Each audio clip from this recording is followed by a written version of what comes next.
JourneyTalks podcast, your favorite podcast to reconnect with gratitude and inspiration, hosted by Jorge Gonzalez.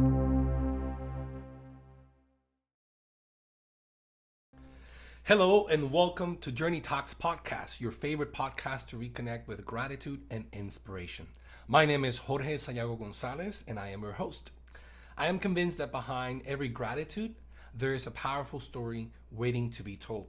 And through this podcast, I want to create a space where we can share these stories and inspire one another.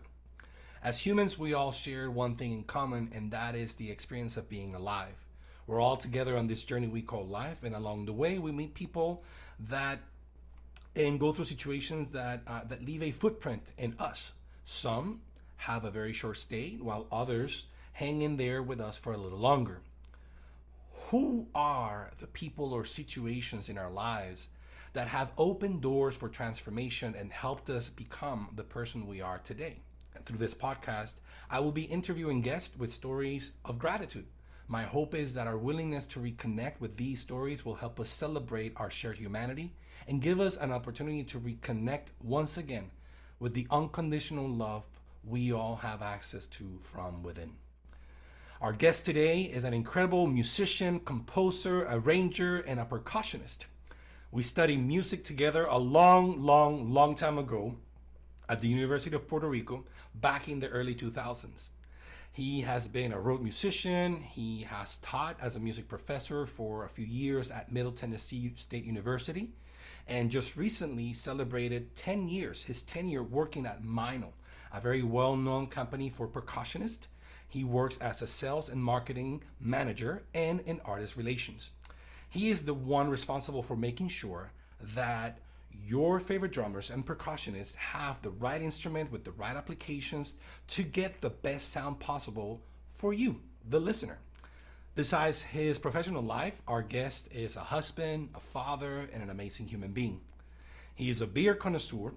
He loves airplanes. You can ask any question about airplanes, he can give you an answer. He loves cigars, a good bourbon, and last but not least, a good wine.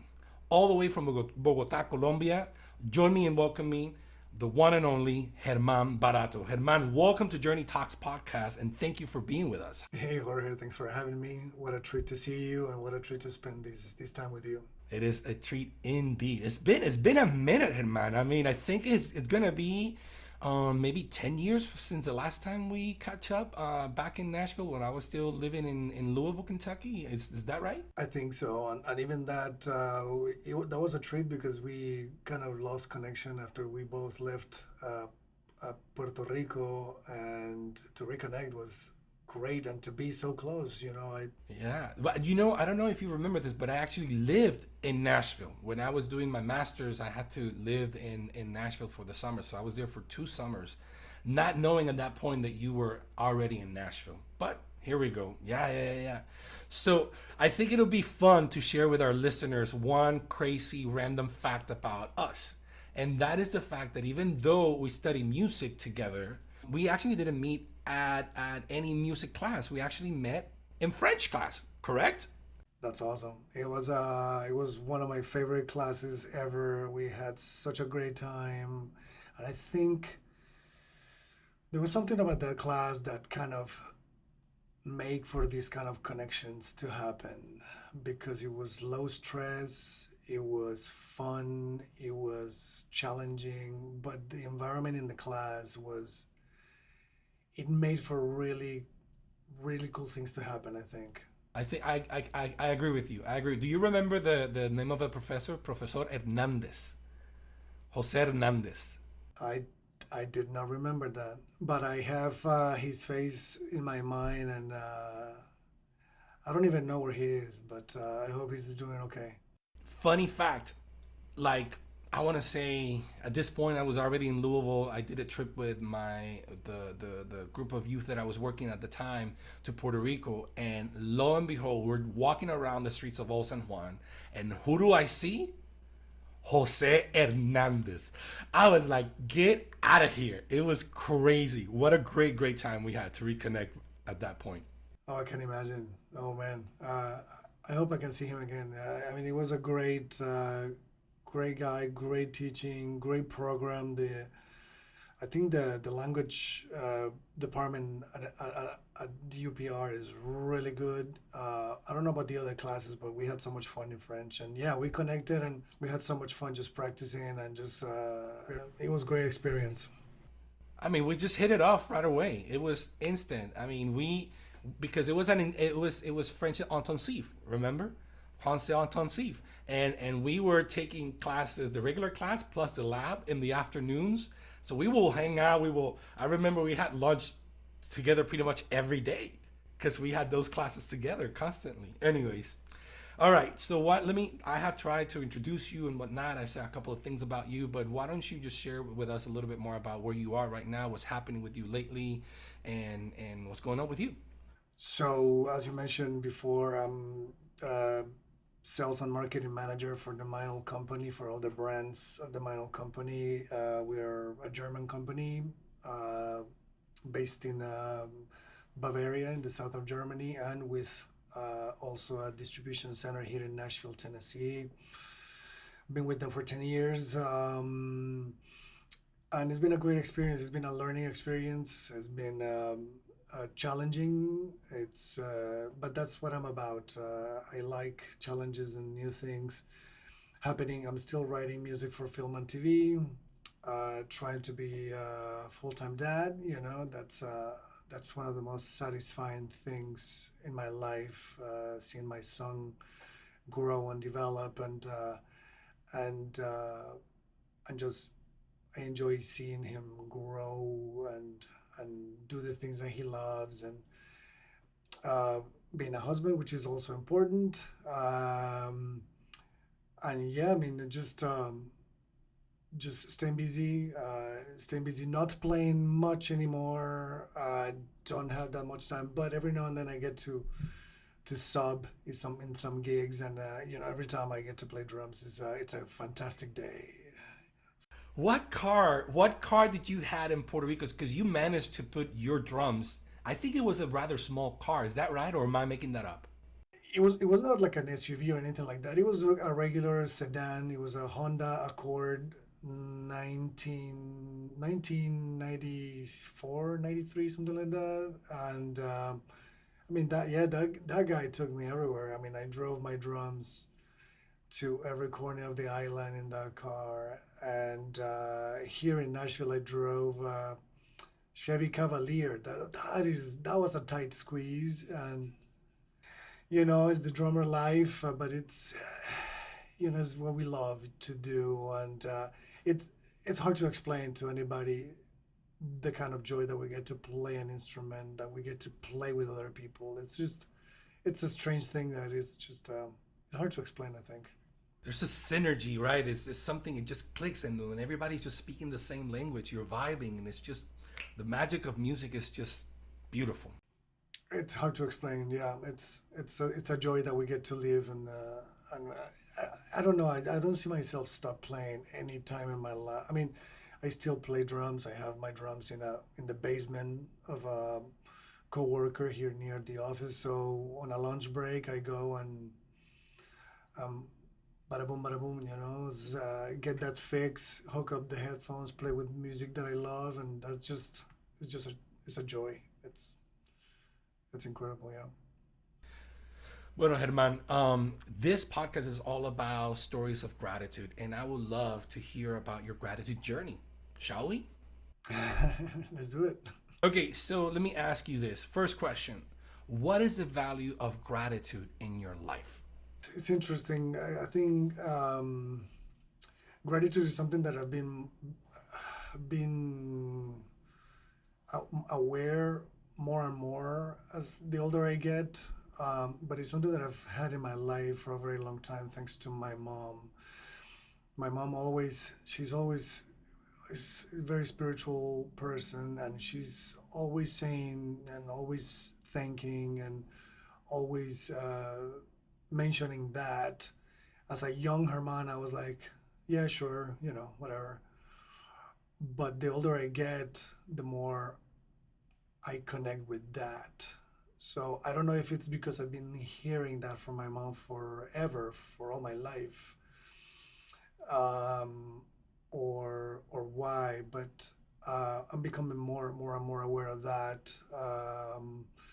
So for me, it's very important. I believe what people say that you know with a heart and mind full of gratitude, there's no room for any other feelings or any other thoughts. So I think as a good practice, I'm always trying to keep, no matter how difficult the situations are, I'm always trying to keep gratitude in the forefront as a way to stay grounded, as a way to stay present, as a way to stay, yeah, to keep the perspective, because it's really easy sometimes to let negative thoughts or let other things come inside your mind and your heart. But if gratitude is there, I think gratitude is kind of like the one that fills the space so nothing else gets in. Yeah, I love that image. I don't think I have heard it like that before. Um, Thank you for sharing that. When say it again, you said something along the lines, and correct me if I'm wrong. I'm gonna paraphrase. You said that when you leave room for gratitude, it takes up the space for other things. There's no room for other feelings. Is that? Did I paraphrase it okay? Correct. Yeah. I mean, with a mind and a heart full of gratitude, there's no space for anything else, really. So that and it's true. That's the way I feel. It sounds okay, but once you practice it and you feel it, you're like, okay, well, this is true. It's actually true. And so why don't we unpack that a little more? So what happens to you? I mean, the next question that I have for you is what are you grateful for? But let's hang on tight for that. Before that, so when you what happens? What helps you to access that gratitude for you? You said you were inspired by your mom, but what takes place when you are saying, okay, let me put gratitude in the forefront? What does that look like for you? Well, it puts me in the right now. Right now, like I have a house, I have a healthy son, I am healthy. Um, I have a beautiful dog that is also healthy. He's also obedient. I have certain things, that some people say, well, but you always want more. Are you like getting comfortable? I'm like, I think that's taking it to a different place.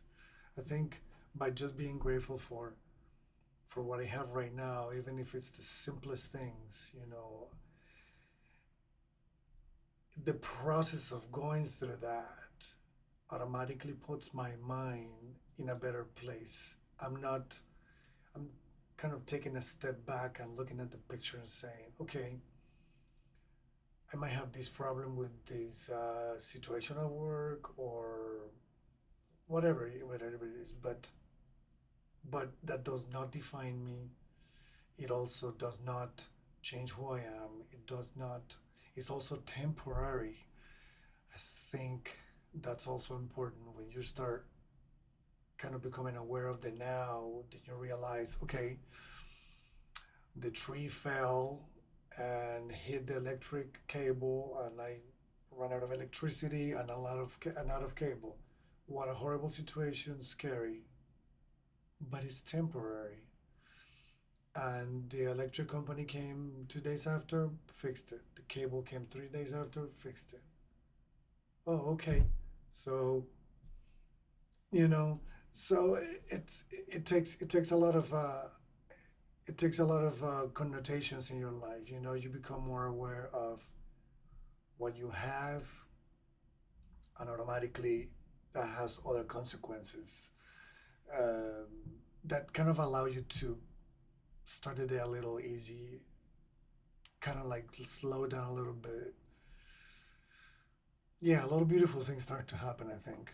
Thank you for sharing, because I mean, I try to keep asking the same questions to people, and it's just fascinating to see some repetitive themes, right? And that's the I'm really happy to find that as I go with this process of interviewing people and finding this whole. I'm a big proponent of the idea of our shared humanity, And so these things just bring light to those aspects of our shared humanity, right? And I appreciate so much that you're so willing to share this with me. So I told you that I was going to ask you what are you grateful for, and you kind of mentioned some of that. You talked about your son, your dog, you have a wife, you have a job. We can, I mean, if there anything else besides that you can say, these are things that I'm grateful for. You talked about having a home, all these things. But besides that, is there anything else that really comes to mind when you think about gratitude in your life? Um, man, I think I think that kind of sums it up. I mean, it's alive. I'm lucky to have a partner, which is my wife, Maria Elena. Um, we have been through so many things together, and we try to support each other on multiple projects that each of us have. I couldn't do what I do without her. My family, my mom, all my relatives, my brother Ricardo, my sister Paola, thankful for the tribe that I have around me that I get to enjoy their phone call. Thankful for health. It's one of those things that we kind of took for granted until 2 years ago, where pandemic started. The work. Um, yeah, just thankful for friends like you as well. I'm grateful for you, man.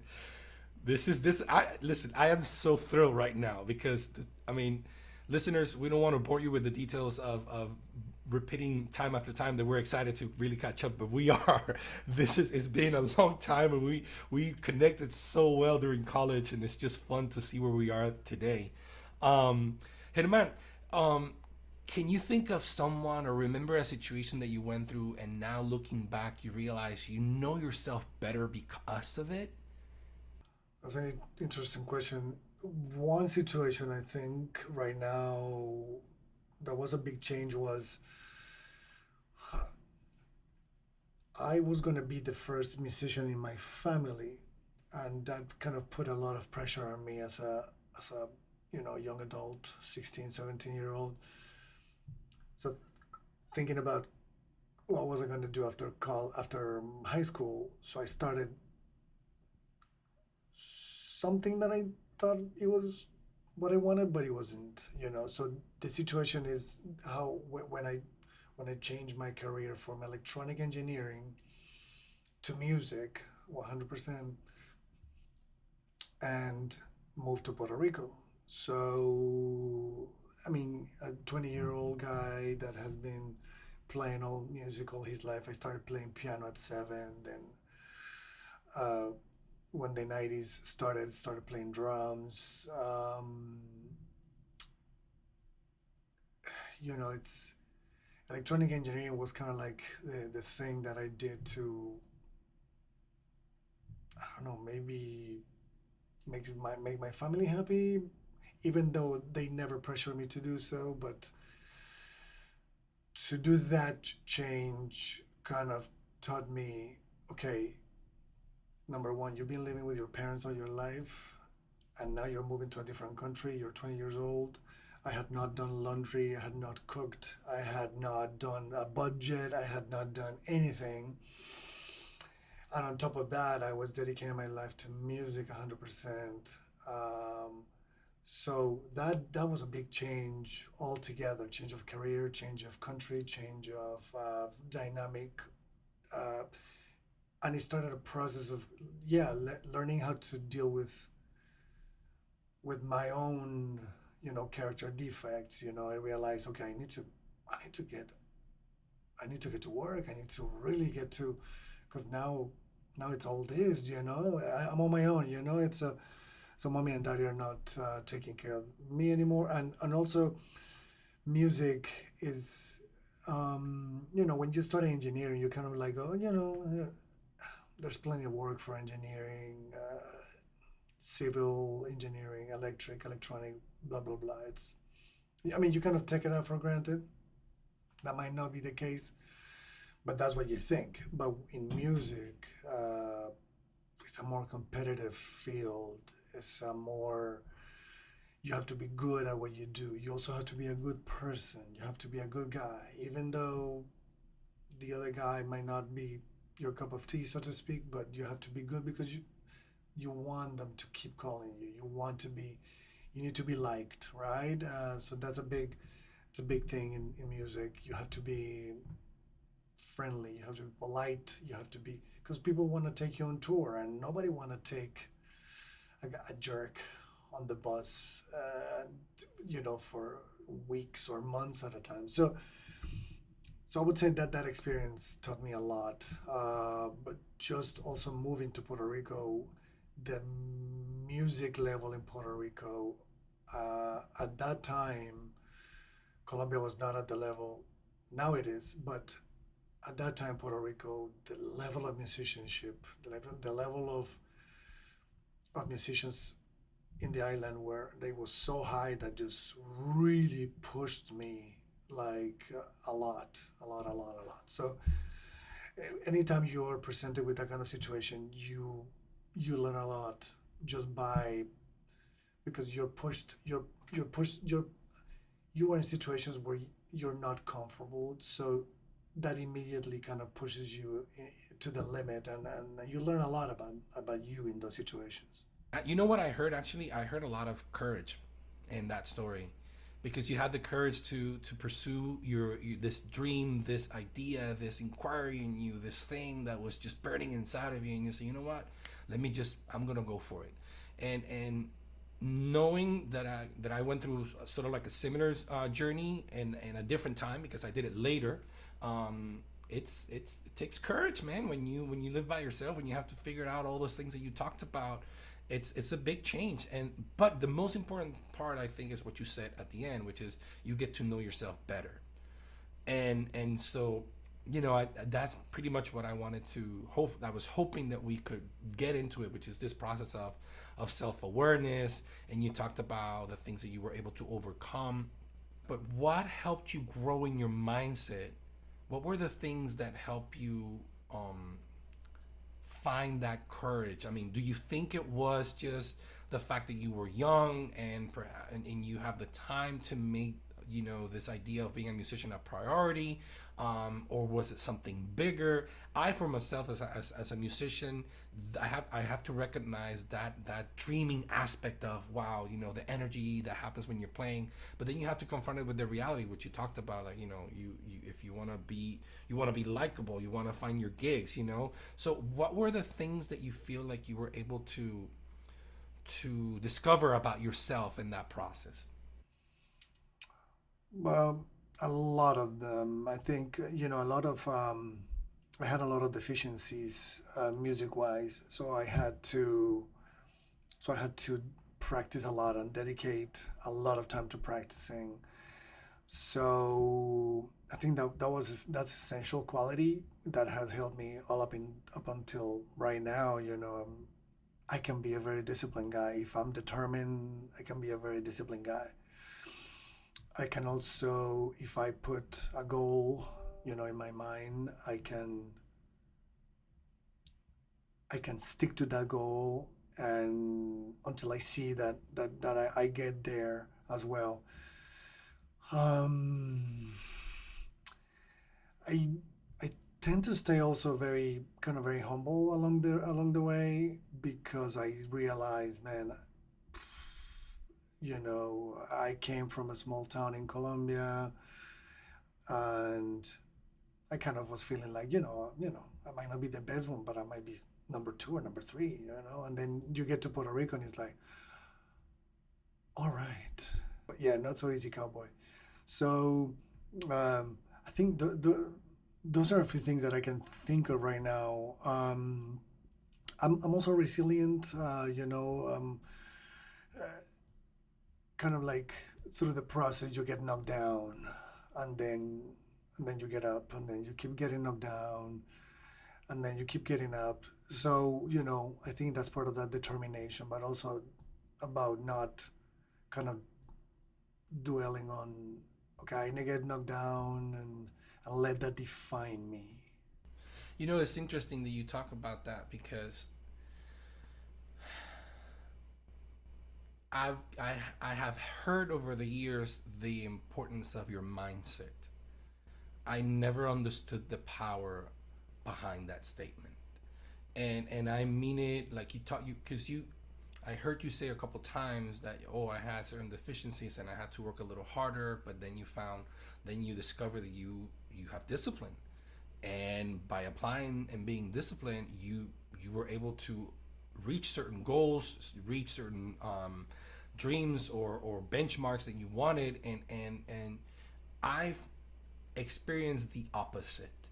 I It was very hard for me to believe in myself, and when you're in that space, to even entertain the idea of confidence and just developing the skill of discipline was so foreign to me.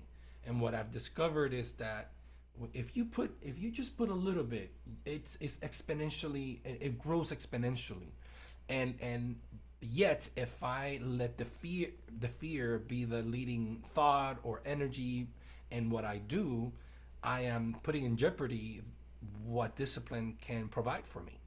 And what I keep hearing from you, and honestly, it's true, because when I remember our friendship, you were super disciplined. I wonder how this discipline has any sort of connection to your ability to connect it to gratitude.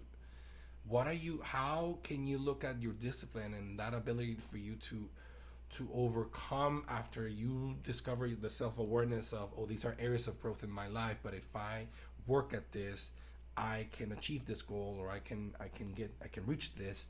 um would you say that rings true for you? Have you seen how your discipline and that dedication has gotten you or given you the opportunity to reach certain goals in your life? I think on one hand, what you say about, you know, not being so kind of confident about yourself, I think that's not uncommon, and everybody, I mean, everybody in music can tell you that um, we suffer from that. I mean, me included,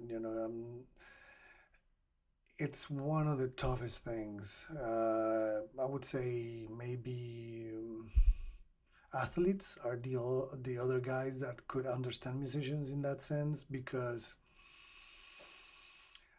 our relationship with our work is different than anybody else. What we do is our work, but that's also who we are. The composition, the performance. That's me. So, and you get criticized all the time. You get exposed. It takes a lot of courage for a musician to stand in front of one person or two people or five people to play a simple piece of music. It's also hard to stand in front of 5,000 or 10,000 or whatever. It exposes you quite a bit. So that part of being self confident about what you do and about yourself, it's really hard for a musician to do. And at the same time, I think it's healthy to have that, because we are our worst, I don't know, critics. But that's also what keeps us going, right? We are like, meh, the music started fast and then it went that way, and it was 80%. Let's do it again, and let's do it again. Let's do it. So we're never satisfied. So we're always striving for perfection. I don't think that is a bad thing. I think it's a great thing. I personally come from a family of workaholics. My mom, my dad, my grandparents, everybody is like that. So I don't know what is it to not work. And I think that's what's behind my discipline. I think I kind of live what I do, and so when you do that, especially as a musician, it's hard to quit, or it's hard to say, I'm gonna take a break. No, because you're always in it, 100%.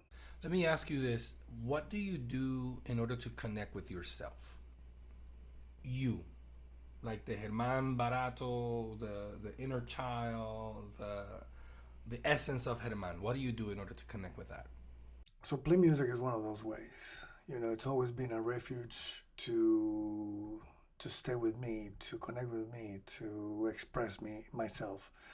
So either piano at home or drums in the basement or you know, um, I also started cultivating meditation, Buddhist meditation, since more than 10 years ago, probably close to 14 years ago. Got inspired by Philip Glass, a classical minimalist American composer uh, who also practiced Buddhist meditation. So then decided to start doing that and became kind of like the solution for a lot of problems for me. And one of them is that connection to myself. Is that connection to my, yeah, my inner self, my thoughts. I also do some journaling, and by journaling, I kind of like Tim Ferriss says, I put my thoughts in writing to see if they actually hold, or if it's just in my head. Once you put your thoughts in paper, it's like, okay, that's a different perspective, and so that's also another way to create that connection. Thank you for sharing. I am curious, and I'm gonna dig in a little deeper with you about this Zen Buddhist meditation and your journey with that.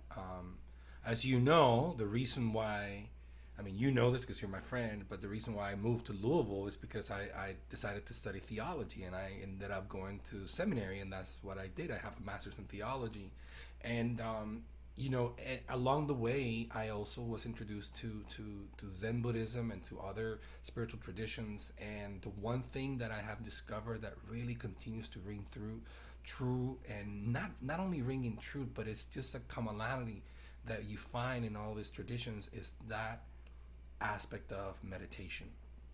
And I'm curious as to, I mean, if you're okay with it, to unpack this a little more, just because I know what it has done for me and I have seen the results of what it has provided me with.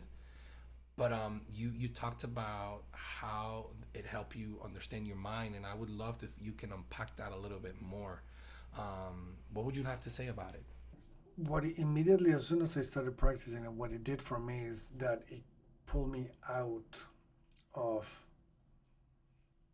that kind of messy routine, or that messy whatever was happening in my life, and it pulled me out and gave me perspective of, okay, what meditation does a lot is that it kind of empowers you to actually look at things as what they are. Okay, so I have this situation at work, or I have this thing going on and it's stressing me out, but it's so easy to get wrapped in all those situations. And as a musician, you see that as it's a big problem, because stress is the enemy of creativity, and you don't want that. So I actually started meditating because I thought that my adult life was kicking in, like, you know, kind of like I was becoming a father, husband, and it was all kind of like, ooh, all the sets of problems or situations kind of started clogging my attention, and I was like, man, I don't like this, but of course, I have to do it. So meditation kind of helped me put things in perspective, kind of look at the things and find solutions. Uh, at the same time, I was staying in harmony, um, and creativity had a place to come in, instead of just because if you're stressed about paying the electric bill, pay this and that, and the car broke, and my son is sick, and I mean all of these things. I'm not saying they are bad, because it just life happens, but my personality was not, my character was not digesting all that stuff, and it was kind of, yeah, clogging my attention basically, you know. So for some people that might not be a big deal. For me, it was the path that led me to find Buddhist meditation, and it could have been something else. It could have been another kind of discipline, you know. um, I just happened to stumble upon this documentary about Philip Glass, which is a musician I love and admire, and Buddhist meditation came into it. I decided to look into that.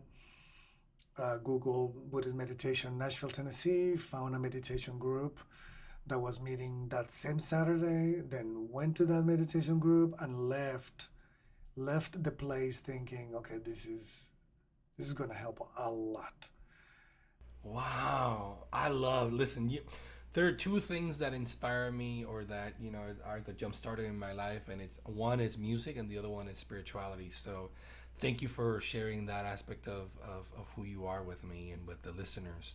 Um, Herman, we talked about a few things so far, but and you have talked about the struggles in life and whatnot, but maybe I feel like you probably answered this, but I'm just gonna ask it anyways because maybe there's another event that really stands out for you. But what had caused you to step up your game and your approach in life? I think that workaholic mentality, that kind of, I don't know what is it to be mediocre or to be content. I'm always looking for the next new thing, the next best thing, or what is it that I can do, or what is it that, I'm also kind of like an adrenaline junkie. I'm the guy that I I do scuba diving, and if I see a shark, I think that's the best moment in my life. I'm not afraid of that. So I've taken my risks doing bungee jumping and doing all kinds of adrenaline things, but it's kind of like that love of life, that appeal to, like, man, if I can do it right now, I'll do it. I don't want to wait until this or that. I kind of have that urge to try things, to do new things, to catch the wave. Is that's kind of like the way I'm wired. I think so. That's Yeah. That's all I can say about that. I think because it's not something I don't do it. I don't do it on consciously. I think that's the word. I don't wake up and say, it just comes from within. It just comes from within. Yeah, it just comes from within. If I see a challenge, if I see a new thing, I jump on it. It's so I started at Meinl, for example, doing artist relations for the United States, and I've been acquiring more and more responsibilities because I'm like, oh yeah, yeah, bring it on. Oh, this thing, okay, bring it on. That other thing, oh yeah, bring it on. It's kind of like I mean, we have time. I have a story that I always tell. I was in Puerto Rico, and somebody from the university, a former, you know, college mate, he asked me, "Hey man, so I have a gig in a few days, and I don't have a bongo player. Can you do the gig?" And I was like, "Yes." Um, and you know how to play bongos, and you have bongos. I was like, "Yes." All right, cool. So this, here's the information, and this is the dress code. This is how much it pays, and okay, see you then. Okay, man, see you then. Oh, he sent me the music. Okay, so goodbye. Okay, so now I had to learn how to play bongos because I didn't know how to play bongos. I had to find a set of bongos because I didn't have a set of bongos. Bongos, for people that don't know, bongos are, two drums attached together. It's kind of like a Afro-Cuban um, uh, tradition of drums, and you play them a lot in Puerto Rico. So I did not have a set of bongos. I did know how to play bongos, but I wanted to do the gig. So I was fearless about it. I said, okay, so I call a friend, hey man, I need a crash course on bongos. Okay, sure. Can we do it today or tomorrow? How about now? So it had to happen right away. Okay, yeah. Oh, and by the way, can I borrow your bongos? so, right. So I'm all about that kind of stuff, man. Kind of like I kind of put myself in that situation where I'm not 100% in control, or I'm not up to it, but I know I can do it. I embrace those challenges basically. Yeah, it's funny because I mean the next question that I have for you is how do you handle fear? But I think you just answered it. You're pretty fearless, and I think that attitude makes things happen. And Herman, let me ask you this because the truth is, Herman, I didn't had I didn't allow myself to entertain that kind of thinking, you know, prior to for whatever other reasons. And maybe that's like I say, tela pa cortar. That's another story and for another episode. But I keep hearing this fearless mindset, this approach to life, this zest for life that you have. And if people will really know you, I mean, you have a poise about you. You're very chill, but definitely inside of you, la maquinita is working, and your mind is like brewing things, and you have la musiquita por dentro. You have the music inside of you, like a firecracker inside of you. Yet from the outside, you look super poised, super chill, But people have to see you play the drums in order to understand the energy that you have. But it's funny because the truth is that I will never forget how calm you are for the most part.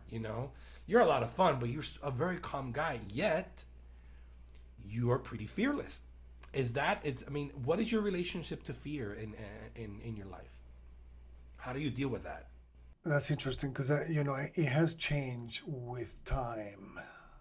As a young Herman, I was fearless. Like I was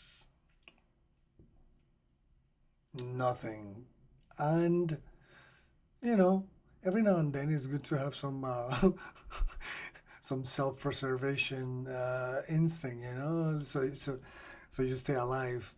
So I would say the older I get, the more I'm more conservative with the risks that I take.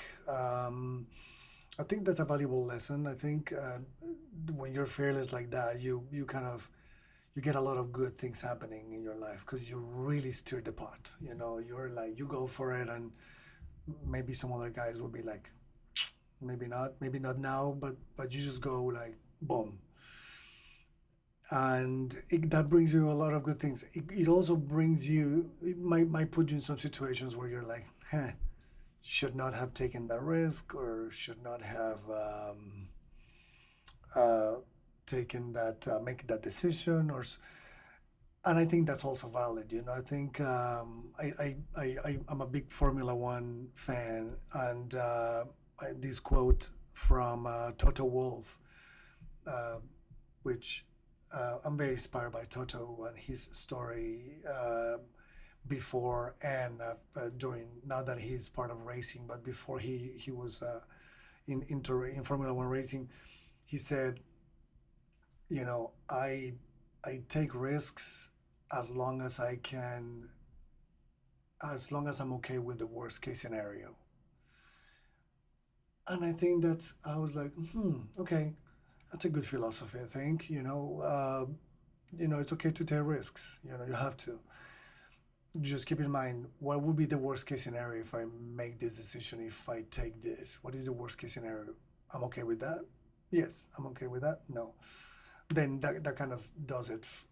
And I think that's a good thing to apply. I mean, I think fear is part of what moves us. I don't think fear is bad. I think fear is, the fear of doing something might be what kind of motivates you to actually do it, or or what kind of the fact that you fear something that also tells you something about yourself, something about, okay, you know, I should not be fearful about this, but I am. So let me kind of think about that, and you know, um, so I think it can be a good teacher, and it can be a really good, it can save you from getting in trouble as well.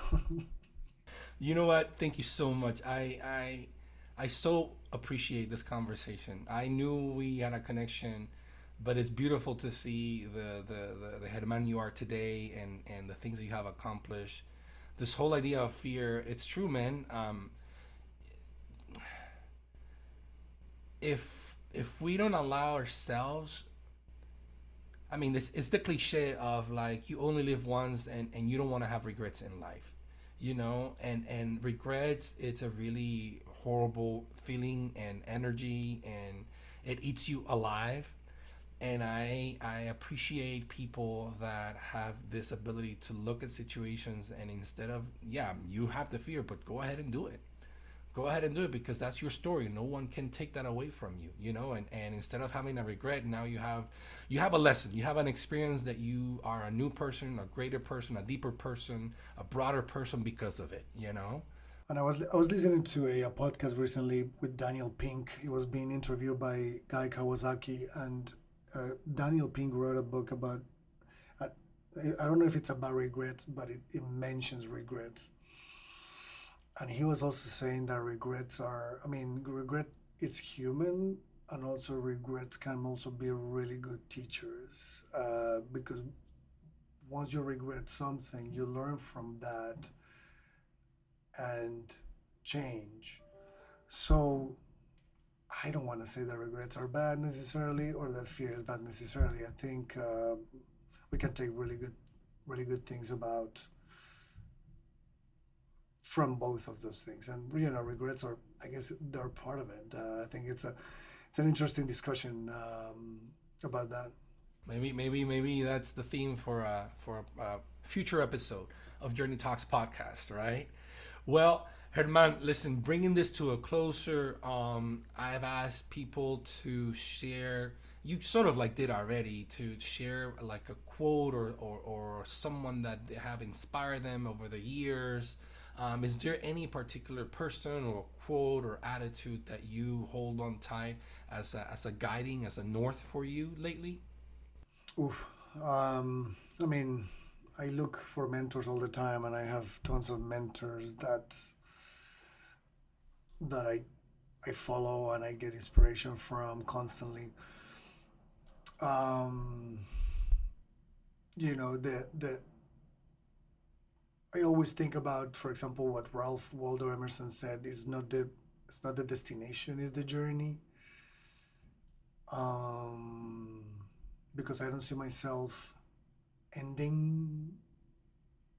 Like, I don't see how could I just say, okay, I'm retired. I'm just gonna wear flip flops all day and kind of do nothing. I'm done. I I I cannot I cannot picture that. So I use that always as a motivation, because it's not, it's just the journey. Like, we've used the journey word a lot in these conversations. So I think it's appropriate to think about that. It's not the end. It's just enjoy it, and think in music. I mean, you never reach the destination. How beautiful is that? In meditation, you never reach the destination. You're always learning, and you're always, even gardening, all those things. It's just a constant process. So it's never that kind of like, okay, I know this, I'm done. Okay, yeah. So that I would kind of like identify strongly with that. Right, right. Well, thank you so much. Thank you, Herman. This has been incredible, man. Listen. I've said it. If at some point you come through Miami, you have to please let me know, because I love to connect, and we can have another beer or bourbon or wine, whatever you want to call it, a cigar, whatever.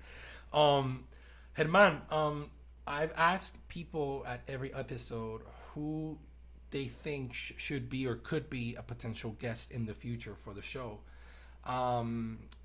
Does any person comes to mind with this question? That's a good question. Not at the moment, but I would say I would enjoy a podcast with you as a Q&A. You know, if a bunch of us write questions for you, and we make it a gratitude Q&A with Jorge. Let's make it happen. So you would be the guest. You would be the guest. We can do that. We can do that. There's one thing that I want to say is that I'm grateful for you. Same here. You were a true friend. You really opened a space for me when I was in college. I was transferring to a new school. I was starting a new program because I switched from pre-dentistry into music, and you have a beautiful energy about you. It's true, and it's sincere, and I want to thank you personally because you provided me with beautiful memories. And you know, those are the things that stick with you, you know. Totally, man. Totally. And so you created a beautiful space for me, a path for me to walk through, that I will never forget, and I just want to thank you for it. I wish you wonderful blessings for you and your family. You have been incredible. I'm grateful for you. I look forward to having you again in the future, maybe as a guest again, or maybe you ask me questions, whatever shape or form that's going to be. I look forward to it. But friends, this has been another episode of JourneyTalks podcast. Thank you for listening, and see you next time. Take care. Thank you for watching. Make sure you like and subscribe to our channel. Share your feedback, hit that notification bell, and let's keep the conversation going.